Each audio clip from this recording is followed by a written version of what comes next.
Overlap dan kad kredit, bijak ataupun tambah beban? Ramai orang guna personal loan untuk overlap hutang lama. Tapi betul ke cara ni berkesan dan mampu kurangkan beban? Jom Ria explain. Hai, saya Ria. Yang pertama, boleh kurangkan bayaran ansuran bulanan.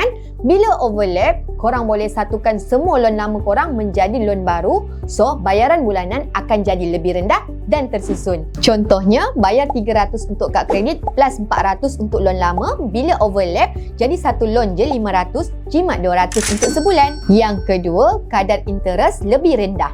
Biasanya, personal loan ada interest lebih rendah dari kad kredit. So, jangka panjang, faedah lebih jimat. Sepertinya kad kredit boleh cecah 18% setahun, tapi personal loan ada yang bawah 10%.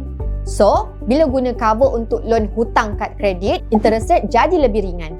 Tapi, jangan sampai buat hutang baru. Kalau lepas overlap tu, korang swipe semula kad kredit ataupun buat loan baru lagi, korang akan terbeban sama seperti mula-mula. Contohnya, overlap bulan ni dah settle, tapi bulan depan swipe lagi 3,000. Lama-lama kan semakin parah. Overlap ni bagus kalau korang betul-betul disiplin. Boleh kurangkan beban. Tapi korang sendirilah yang kena tahu gaya nak uruskan financial korang. Nak tahu bank mana yang offer overlap paling okey? Komen nak kat bawah. Sehari seilmu, follow KWEL.